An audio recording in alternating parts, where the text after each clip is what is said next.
Bonjour à toutes et à tous.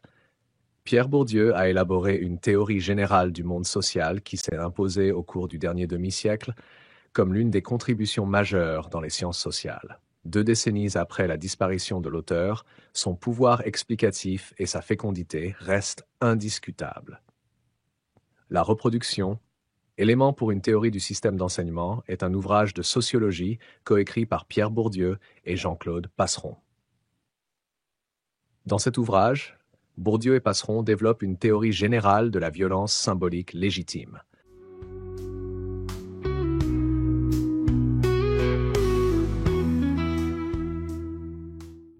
La théorie de la reproduction tire sa spécificité de son axiome majeur, celui de la violence comme constitutive du social.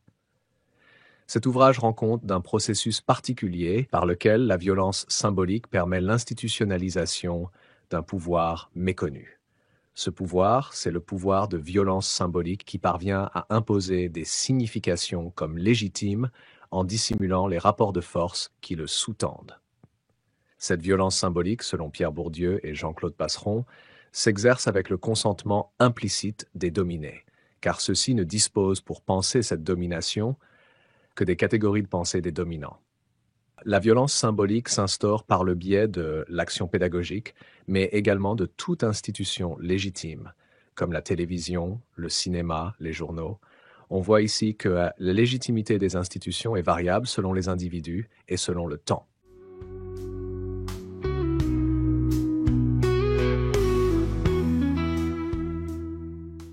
La notion de violence symbolique renvoie à l'intériorisation par les agents de la domination sociale inhérente à la position qu'ils occupent dans un champ donné et, plus généralement, à leur position sociale.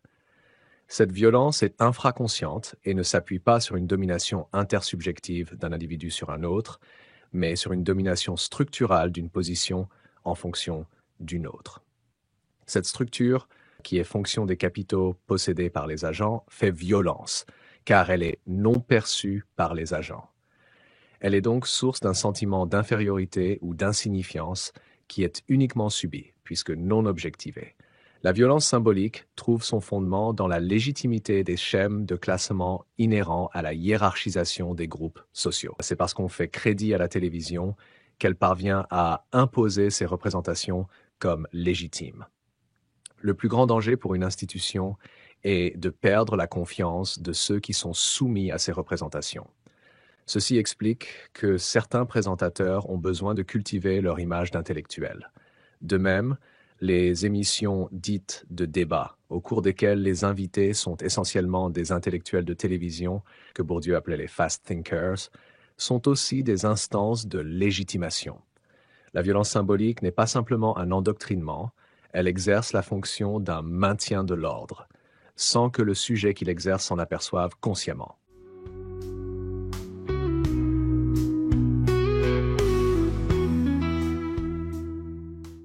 Quelle consistance les principes d'égalité des opportunités et de mérite ont-ils dans les sociétés démocratiques? En traitant avec indifférence les différences entre individus, l'école se montre largement indifférente aux inégalités sociales qui pourtant déterminent les trajectoires scolaires et les probabilités de réussite. Dès lors, les principes dont elle se réclame ne peuvent manquer d'apparaître purement formels et relever d'un discours idéologique de légitimation de l'ordre scolaire et par conséquent de l'ordre social au service duquel il opère.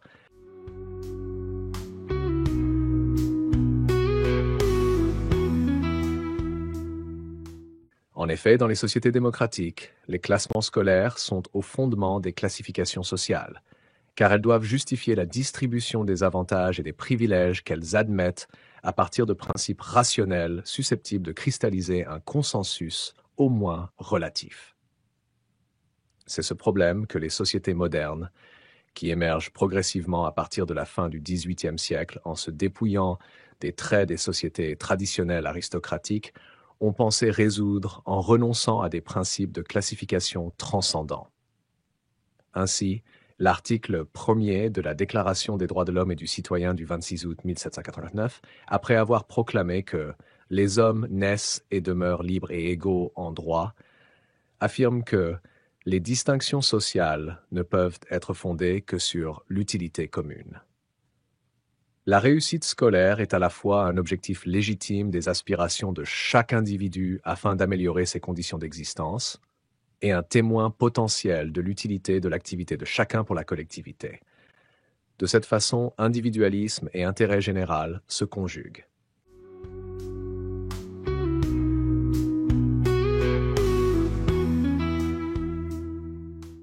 Il faut toutefois admettre la discordance entre cette construction politique et juridique et les faits documentés au cours de ces dernières décennies. Au demeurant, une institution internationale comme l'Organisation de coopération et développement économique, qui privilégie le consensus et n'hésite pas à afficher un optimisme volontariste quant au progrès à accomplir, résume les résultats de la dernière enquête du Programme international pour le suivi des acquis des élèves, en soulignant la forte corrélation qui existe entre l'origine sociale et les résultats scolaires des élèves, et, dans certains pays, le puissant pouvoir prédictif de la première sur les seconds.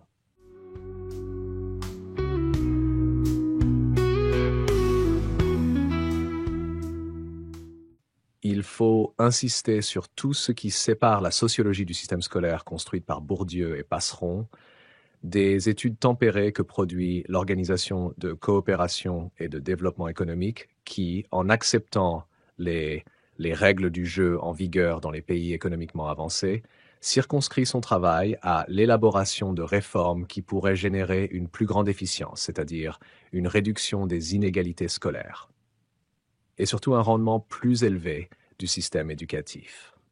En dépit de leurs différences et divergences fondamentales, les deux perspectives mettent en exergue l'importance des inégalités sociales sur les trajectoires scolaires.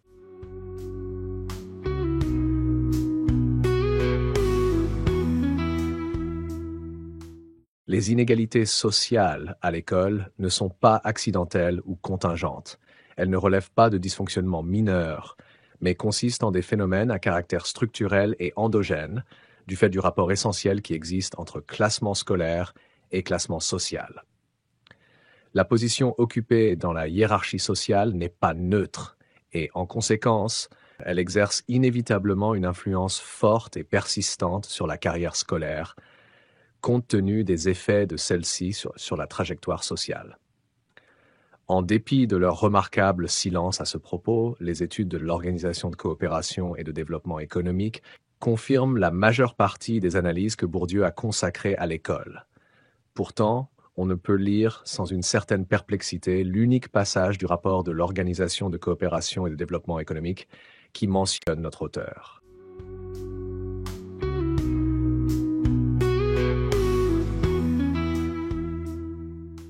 De quel point de vue peut-on qualifier de critique la sociologie de l'école de Bourdieu, comme le font les rédacteurs de l'Organisation de coopération et développement économique, et présupposer sa partialité, si d'abondantes données produites entre autres par l'Organisation de coopération et de développement économique la confirment. Il faut saluer la prouesse rhétorique des rédacteurs qui culmine en tautologie. Ils affirment que lorsque l'effet des ressources familiales est supérieur à celui du talent des élèves, l'éducation ne contribue pas à la mobilité sociale et économique. Mais le talent des élèves surgit-il du néant? À l'évidence, la socialisation familiale joue un rôle fondamental et intervient de manière décisive dans les apprentissages cognitifs sur le langage ou le rapport à l'institution scolaire. L'étude de l'Organisation de coopération et de développement économique sépare artificiellement les transmissions cognitives de la famille et les talents proprement personnels des élèves. Il ne s'agit pas de nier la possibilité pour ces derniers d'être cultivés dans certains cas avec une relative indépendance vis-à-vis des héritages familiaux. Toutefois, d'une façon ou d'une autre, leurs talents ont nécessité au préalable des acquisitions, et seule la socialisation primaire a pu, dans un premier temps, les leur offrir.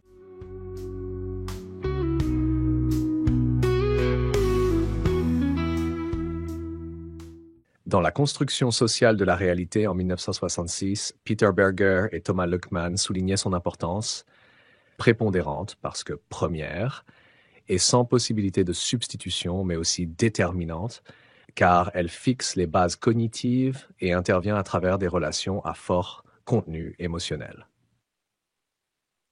Il est évident que la socialisation primaire est habituellement la plus importante pour l'individu et que la structure de base de toute socialisation secondaire doit ressembler à celle de la socialisation primaire. Tout individu est né à l'intérieur d'une structure sociale objective dans laquelle il rencontre les autrui significatifs qui s'occupent de sa socialisation.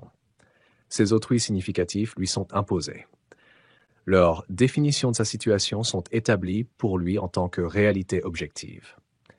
Il est ainsi né non seulement à l'intérieur d'une structure sociale objective, mais également à l'intérieur d'un monde social objectif. Les autrui significatifs qui médiatisent ce monde pour lui le modifient tout au long de la médiation. Depuis les années 1960, la sociologie a identifié différents mécanismes sociaux fondamentaux expliquant les trajectoires scolaires des individus.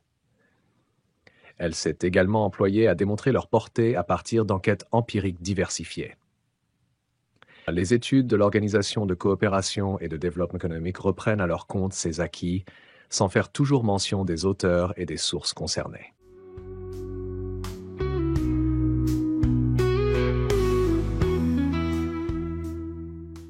En somme, l'Organisation de coopération et de développement économique reconnaît, sans le dire, la force du concept de capital culturel.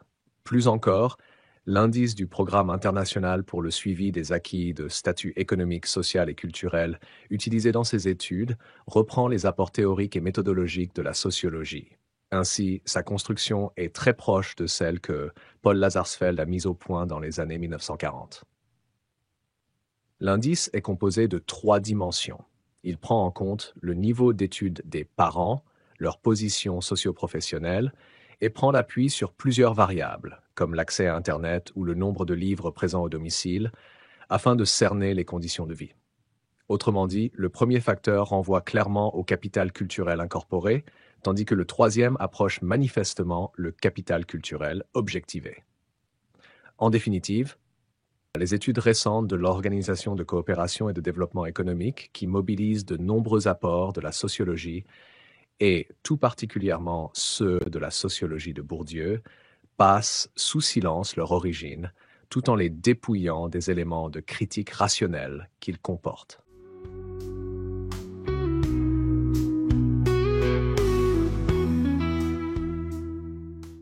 Le graphique présenté par l'Organisation de coopération et de développement économique indique que les écarts de chance entre enfants dans l'accès au niveau supérieur d'éducation selon le niveau de formation des parents n'ont pratiquement pas varié d'un point de vue longitudinal pour les 4 générations successives concernées.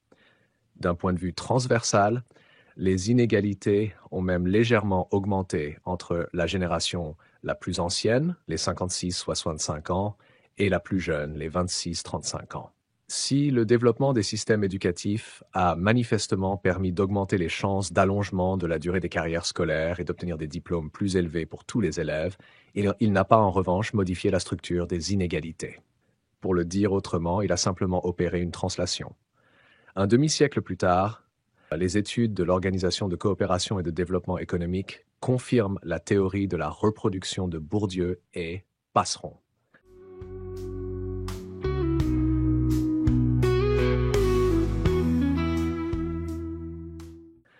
Je vous remercie d'avoir suivi cette vidéo. N'oubliez pas de la partager sur vos réseaux. Abonnez-vous pour m'encourager. Merci encore et à la prochaine vidéo.